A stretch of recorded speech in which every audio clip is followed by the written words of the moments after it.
Welcome to our very first coach catch up. We are V, Nyx and Christine. and we're here today to help you learn, laugh, and succeed with your health and fitness journey. Today's topic is all about the holiday season, how you can stay on track, and we're going to share some tips with you on how to navigate through the silly season to make sure that you keep accountable. Make sure to listen until the end, where we will answer some of your questions and share some random facts about ourselves as well. Let's jump into this. During the holidays, do we just let loose? Do we stick to our plan? Thoughts, concerns? You're for it. I definitely let loose. Badass Nika and badass Christine let loose. I let loose. I stick to my plan. So good. I'm terrible. Really? I think when it comes to the holiday season, it's really important that you have some non-negotiables, but that you are flexible and allowing yourself to have fun as well. For me personally, my non-negotiables are like around drinks because I don't drink or I don't enjoy drinks as much, but I understand that doesn't work for everyone.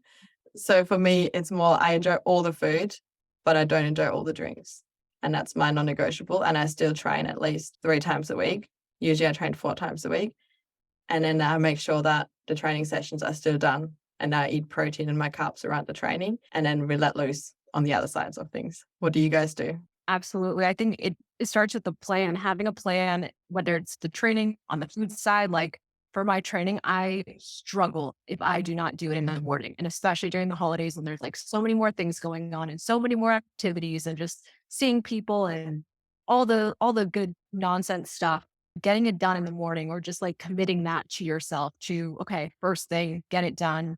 Boom, then you're off for the rest of the day. So that's definitely my non-negotiable. I have to do it in the morning or it just does not get done. I agree 100%. I'm the same. I'm the same. I definitely have no hesitation to like drink. And I think like because it's like silly season, it's like, yes, screw it, it's silly season. I'll happily pick one up like at a drink at midday, eat whatever the hell I want, but then kind of like be like, okay, like what am I going to do? Pick up this habit and like bring it into the new year. So I'm the same. I have to do all of the stuff in the morning. If I ever tell myself that I'm going to train in the evening or the afternoon or after lunch, like there is no chance. So it has to be like in the morning. I have to get out the door. Like it's like I try my hardest not to like even like a second voice in my head say, yeah, just do it later. I'm like, no, just get out the door. Just like how you brush your teeth, autopilot, get out the door.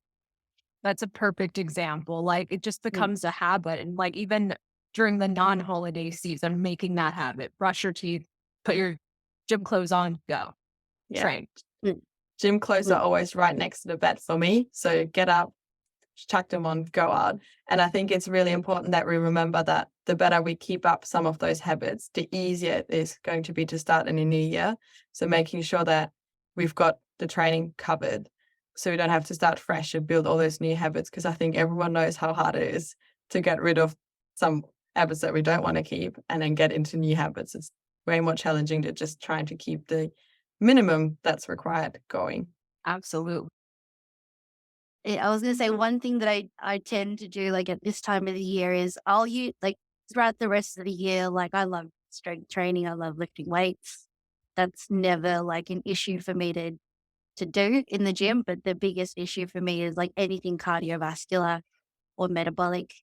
So around this time of the year, like I'll do like I'll do some workouts where they are more aerobic, they are more cardio based, like burpees and stuff. Like I don't mind them, but I don't love how I feel. So I'll do like more of those cardio type stuff. And I find because like I'll jump on like an assault bike, I'll jump on a rower or I'll run. I hate running, but I'll do it because then the harder it feels from like drinking, like the more I like it puts me off wanting to do that same level of drinking the next day. Not completely put me off. Like I might like minus a couple of glasses, but like I won't do as much the following day. That's a tactic. So you're tactically punishing yourself to then have a Yeah, better to a outcome the certain next degree. day. Yeah. It actually helped me quit smoking. So I only started my fitness journey because I wanted to quit smoking. And I knew, like I'd heard from someone who had quit smoking that they picked up the gym and the gym got really hard for them. And so like it helped them cut back on the smokes. And so I was like, oh, that sounds genius. And so I started like with kickboxing, which was like horrible. And then, so like, yeah, I kind of have like a similar thing of like, if I really want to put myself off wanting to do something bad, I'll do the thing that I don't like doing. So put me off. Yeah. Psychopath. Yeah. Yeah. Not We all the love- time, but just, yeah. On the alcohol note, drinking water. Water is a for sure. During training time, especially if we're drinking during the holidays, should be a non-negotiable year round, but especially during the holidays, I think we have so many other things coming in, going on. Just prioritizing that one thing kind of helps keep the focus stay on track. What are you guys like for drinking water while you're drinking? Because I'm like I can't. It's really hard for me to do. Are you the guys that will have a drink water before having another drink? No, I drink lime soda, so I have water while I'm drinking. Ugh, genius. I feel like I know that makes sense, but I just don't do it in practice. I feel like I Yeah. drink water before and then just do absolutely nothing to help myself during the madness. And then wait the next day and drink water. I drink water when it's too late. And then when I get home, and then I have a hydrolyte when I get home or the next morning. And that's my secret tip. I don't get hangovers ever. But I was saying on the alcohol part as well, you can, if health and fitness is a priority for you and you really want to make sure you're not completely falling off the wagon, you can always be smarter with your drink choices as well. So instead of having like 10 cocktails or pina coladas, like the creamiest, highest calorie drink you could probably get, you can obviously stick to like spirits or stick to your beers or stick to your champagnes, whatever you enjoy, and make sure that you're not going all the way and mixing up everything. And then if you're like me and you're drinking vodka lime sodas, you stay hydrated and drink. So even better. And the low calorie drinks. So yeah, that's what I do. I can't do like those kind of drinks though. Maybe I need to just change my attitude about them. I'm like, ooh. We gotta take shots. Yeah. Shot. Oh, that's what you said last time. It was like they were doing shots. I'm like, God, what? Yeah, shot. You promised us shots in Germany and we've never gotten shots. No, I already want shots. Yeah. And for everyone that doesn't know, alcohol has actually got 7 calories per gram. So instead of carbs and protein, which have 4 calories per gram, it's higher. It's lower than fats. Fats have 9 calories per gram, but it's basically you're drinking empty calories. So just reconsider your choices. If you like Christine and you just love your wine and beer, you just can't give them up. That's fine. You just have to live with the consequences. If you're like Nika and me and you love your shots, you're probably saving lots of calories over there.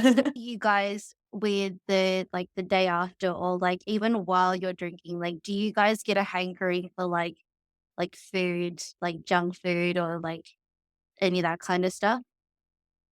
Definitely. I definitely like the night of, that's like all I want to do. I do all the water and like clever things the next day, but like the same night, I'm like, I will eat everything. And that's like, for me personally, that's another reason why it has to be moderated, because training is such a non-negotiable for me, that waking up and not feeling great because I drink or because I ate the entire house after drinking does not set me up for success for the training that I want to do. Doesn't mean it doesn't happen. It definitely still does happen, but it's also just being kind of not letting yourself off the hook, but being understanding with yourself. Like we're going to have nights where we want to go out.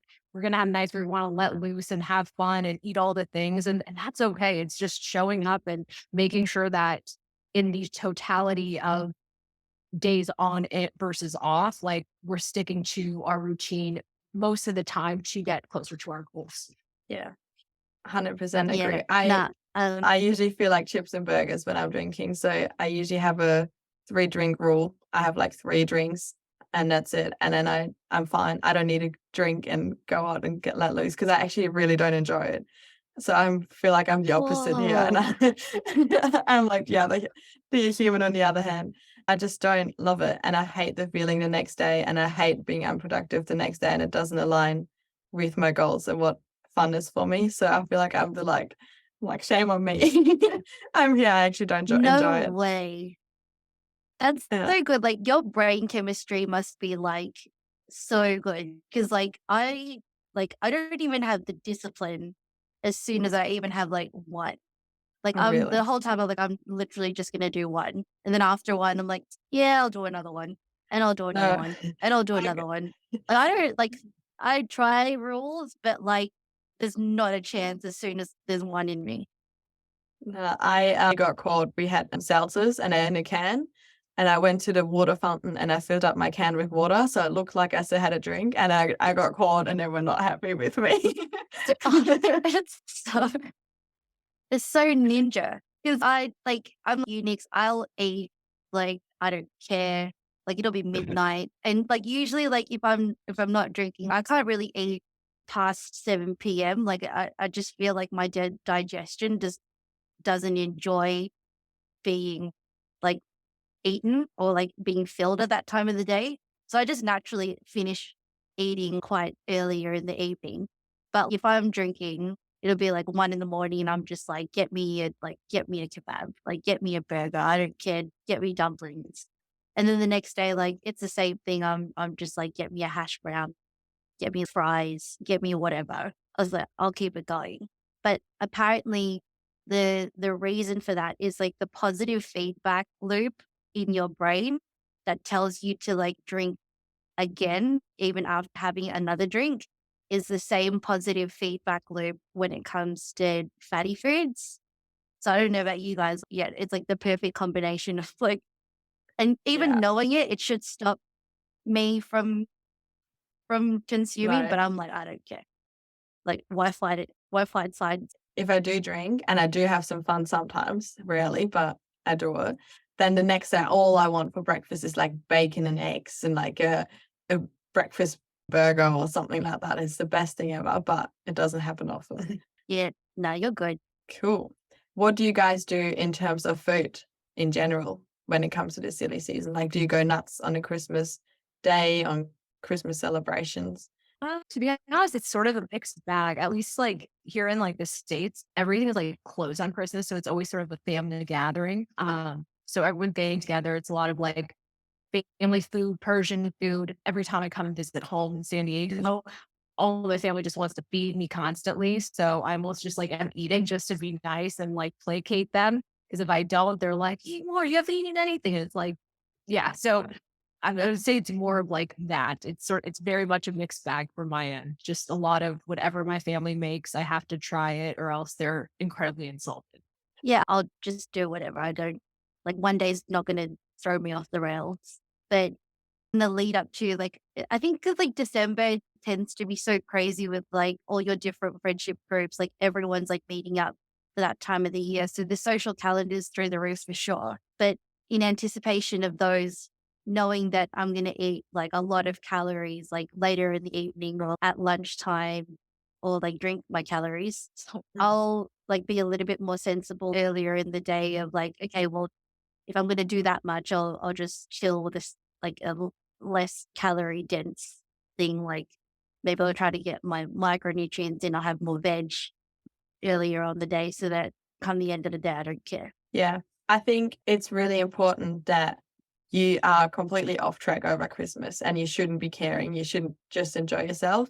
But then in the lead up, or if you have events on, it's important that you prioritize your protein, you eat your veggies beforehand, making sure that some of those non-negotiables are getting ticked off. And then you can still be flexible and have fun because you know you've done your 80% in the morning, and then you have the 20% at night, or in those busy seasons, it's probably what you taking care of the 20% in the morning, and then you have 80% fun and flexibility at night.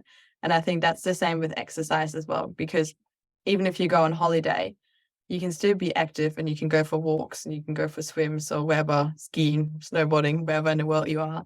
And it doesn't have to be like your strength training and your strict training, but as long as you keep your body moving and you're ticking off some of those boxes, I think it's really important. And that is only if your health and fitness goals are important to you. Like if you are really happy to be like, well, whatever, I don't care, that's totally fine as well. You do you. But if you do want to keep some consistency and you want to make sure that you're still fueling your body and you're still looking after yourself, I would recommend finding a fine balance, having fun, but still ticking off some things off your to-do list. I think you brought up a really important point. It's about trying to maintain your momentum. Like the body just wants to continue it's normal. And so you can have like if your normal is like you train often, you eat well, and if you can maintain that habit as much as you can while having all these fun things, then the body will you'll end up feeling a hangover way worse, or you'll end up feeling crappier when you eat crap because your body's maintaining this like healthy state.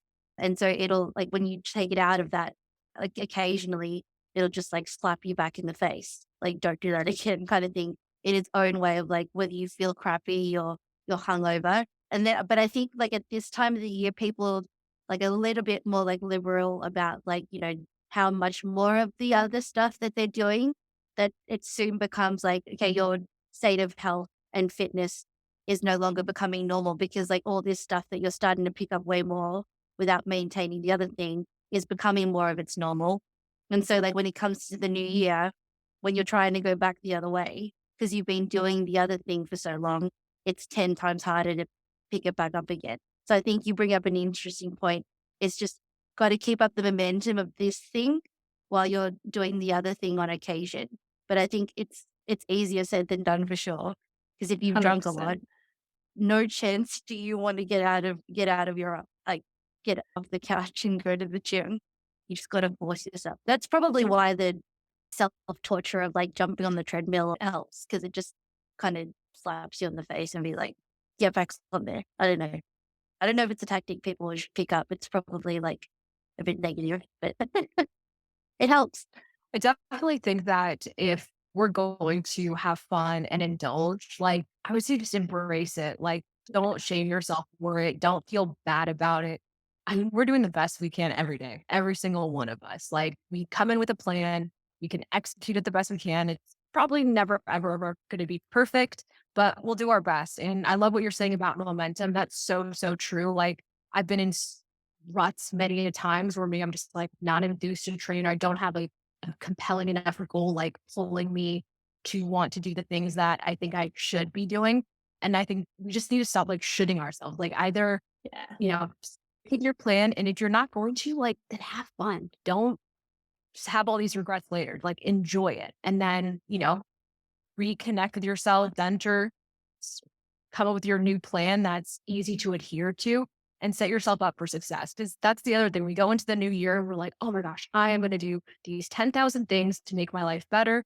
And we bite up way more than we can chew. And then it overwhelms us and we feel bad when one of those things doesn't happen. And nonetheless, like all of those things don't happen. So find a few things that we can add or maintain through this busy season, maybe one or two more things that you want to add going into the new year, and then celebrate those wins, because that's how we build sustainable habits. The little wins over time that compound into this big goal or change. Couldn't have said it any better. I think it's so important to remember that there's also 12 months of the year, like what's 1 week? And you get to spend time with your family and friends and loved ones. And in the end of the day, I think that's way more important than the scale going up or you having a few days where you're not training. Like, come on, people around you are way more important than being restricted and beating yourself up for stuff that you actually enjoy doing. Just embrace it. Shall we dive into some questions? Yes, we got some questions from the Vitruvian community. So let's get them. All right. When will the app be available in German? I think that's a good question because it's not happening anytime soon, unfortunately. It's actually a lot harder to translate the app over and make it available in multiple different languages. I know it's really attractive to have the German language translated because we don't speak English all the time over there, but it's going to be a lot more challenging. And I don't know how I would feel about having our coaches' voices dubbed with my voice, translating all the classes over in German and then finding some German coaches. Never say never. I think this is definitely something we can look into in the future. But for now, it's not something that's a priority on the roadmap. I just imagine you like, you know, when you watch Netflix and it's like dubbed with like someone else, but it's like they're always like trying to like match the energy of like the actor. So they're like, yeah, and blah, blah, blah. And I'm just like imagine you. That'd be so funny, actually. We can use up a lunch pump in German. Oh, Okay. that would be hilarious, actually. Yeah, I should try that. I'll make sure I put 2 different voices on, one for you and one for Sean. That'd be so funny. Second question. Does the app have programs to follow? What's a good one? Grind and grow.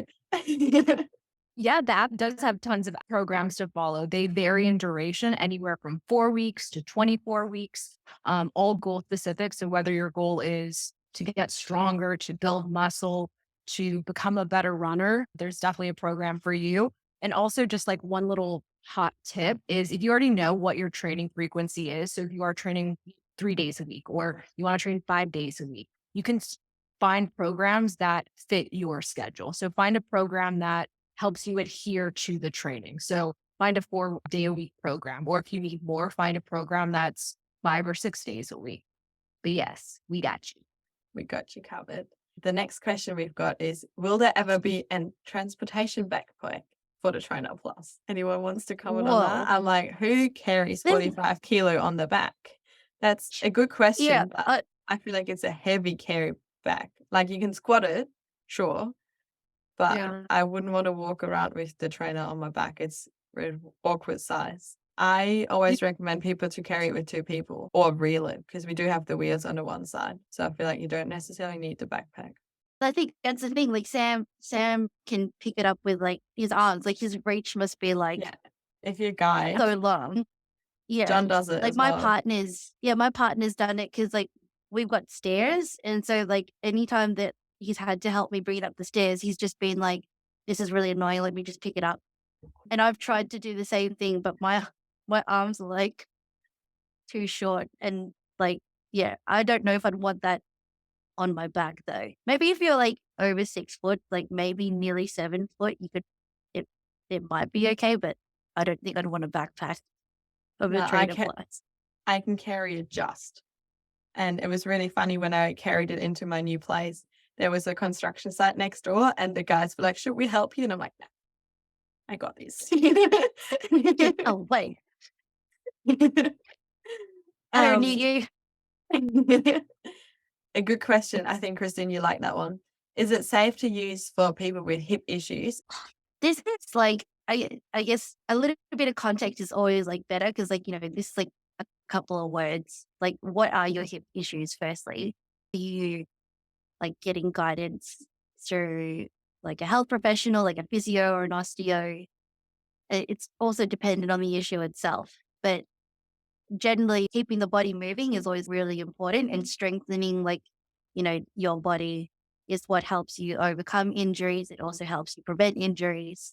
So yes, like, you know, if you, without knowing a little bit more context of like what, why, and how your issues have happened, it's kind of hard to say what you need to do on the machine. But broadly, like strengthening the body in general and keeping it moving is important for preventing them and overcoming them. And also, if you are a Vitruvian member of the community, you can book a strategy call with one of our coaches, and then we can discuss your hip issues on there, and then we can actually help you, especially for your hip issues, because everyone's always different. It's really hard to generalize the feedback, but technically, yes, you don't have to go heavy. You can limit the weight that you're using on the machine. You can use it for rehab. Eccentric training is really good for rehab, but it does depend on your actual hip issue and what you are recommended to do and not to do. And on that note, like if you did book a chat with one of us for some guidance, you could also link us with your physio, your osteo, and we're more than happy to get some scope on how they perceive your rehab and like kind of help out with that respect as well. Yeah, 100%. Question, is that question 4? Do you have to follow the app workouts for the machine to work? No, you do not. You have lots of options. Yes, you do have the classes and the programs in the coaching tab, but in the workout tab where the full exercise library is, you can select your own individual exercises, or at the top of that tab, there is the custom workout builder. So you can build and save your own workouts, scale them so they get more challenging as you get stronger, and return to them at any time. Perfect. And the exercise library has like over 200 something exercises in there. And if there's And growing. anything that's not in there, hit us up and we are adding it to the list, the long list of things that we want to add to the library for you guys. The next question, how often do you film your workouts for the app? We film every month. So I'm in Los Angeles, California. My lovely colleague coaches are in Australia, but we film every month in both locations. And there's 5 new classes dropping each week. So we film for you all the time. There's fresh content all the time and 5 new classes a week. Or this is a good one.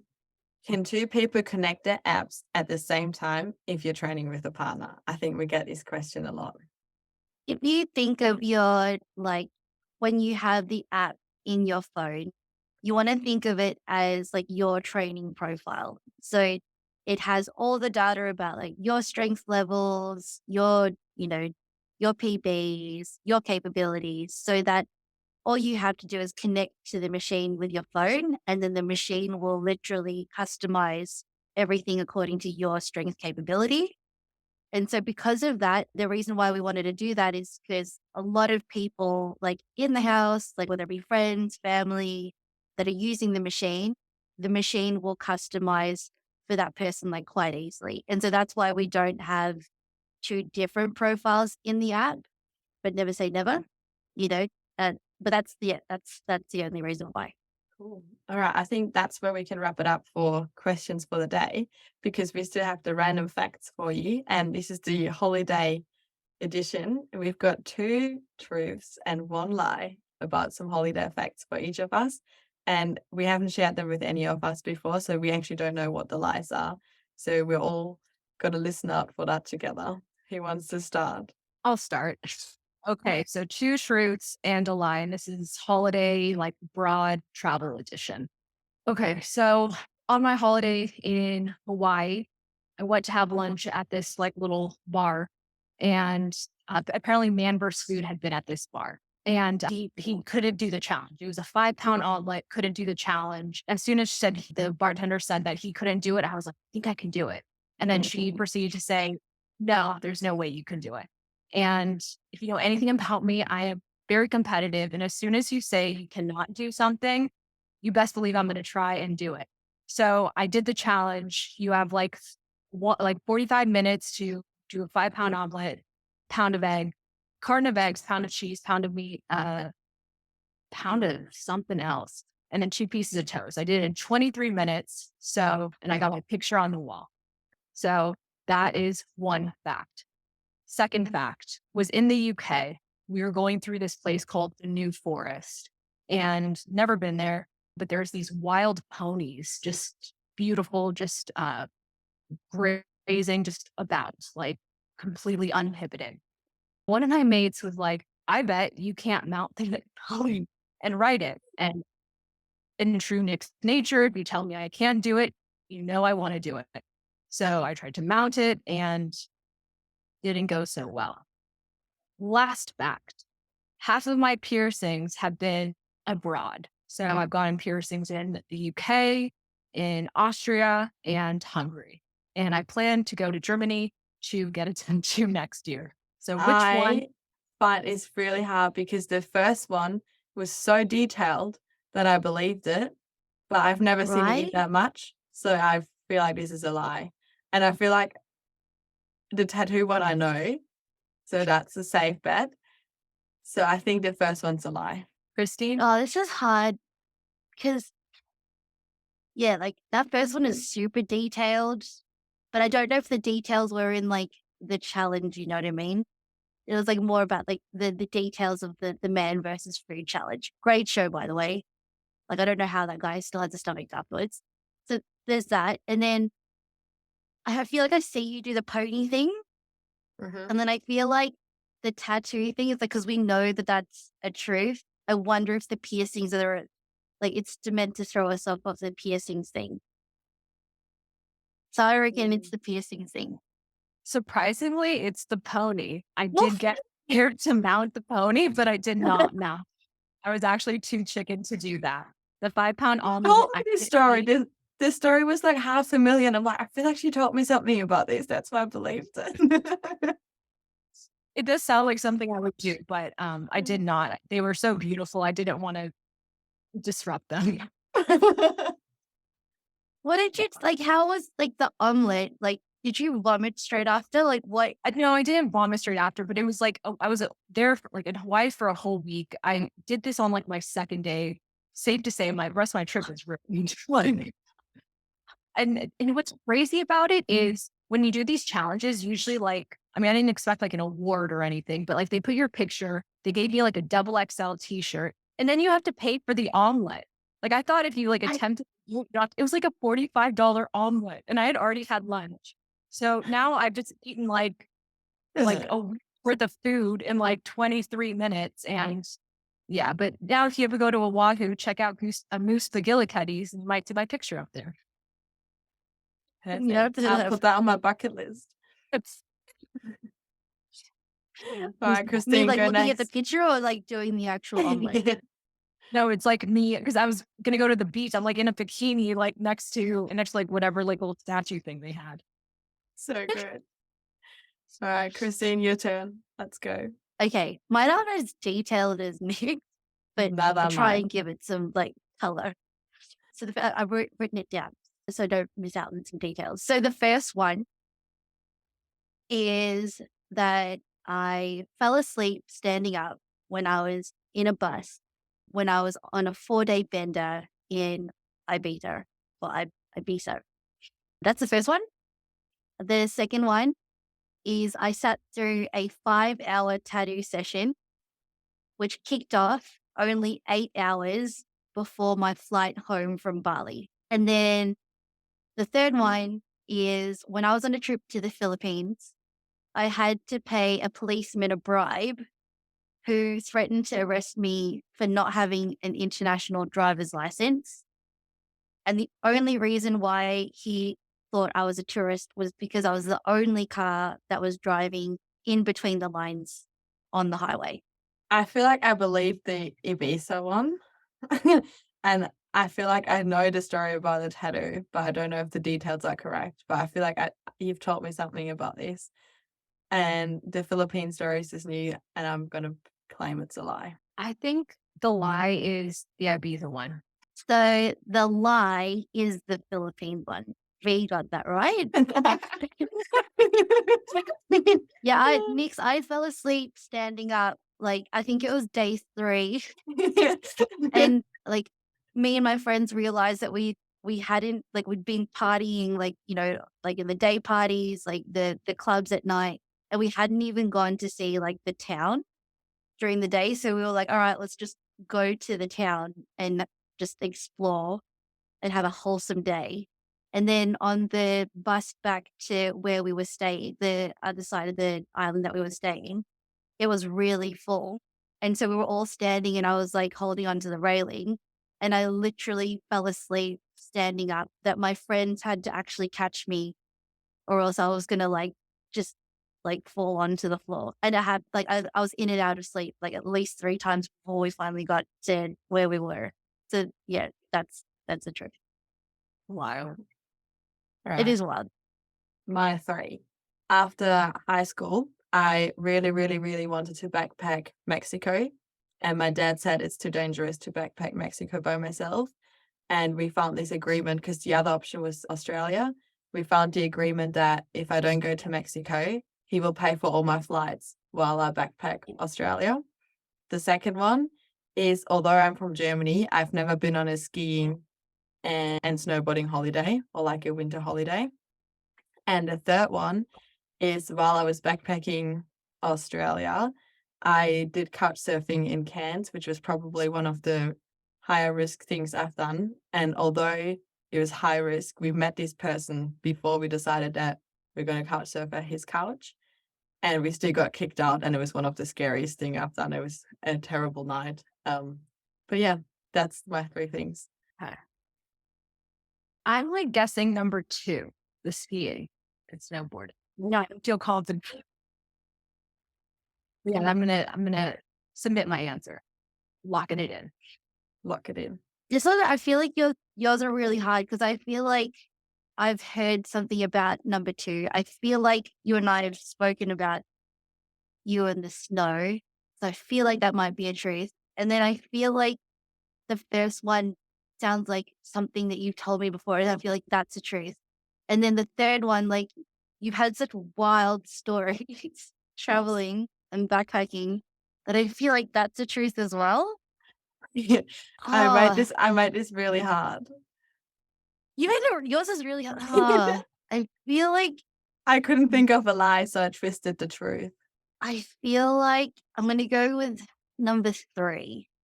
Because I reckon like you had wild stories. Maybe that's like not the wild one. No, so it's quite funny. So the Mexico one is wrong. The first one's wrong because Oh, it was what? it was Thailand. Oh, yeah. Oh, you threw us off really well. That was so good. That was so good. Yeah. So So you my went dad, back to Australia. Okay. I really wanted to backpack Thailand or Australia, and Dad was like, "No, not Thailand by yourself. I'll pay for your flights for Australia." And then I did. I actually have never been on a skiing and snowboarding holiday. Shame on me, and I feel like I've missed out. And the couch surfing story, unfortunately, is true. We got kicked out at like 11 p.m. at night, and we needed to find a new place to stay at 11 p.m. at night, and all hostels were booked up. So that was an adventurous time. Oh, you're a ninja. That was good. That was like you flew through us off. That was good. It took me a while to come up with that line. And that wraps up our first little episode of our catch up. We actually don't have a name. So if you have a name for us, please message us. And if you do have any other questions, we would love for you to get in touch.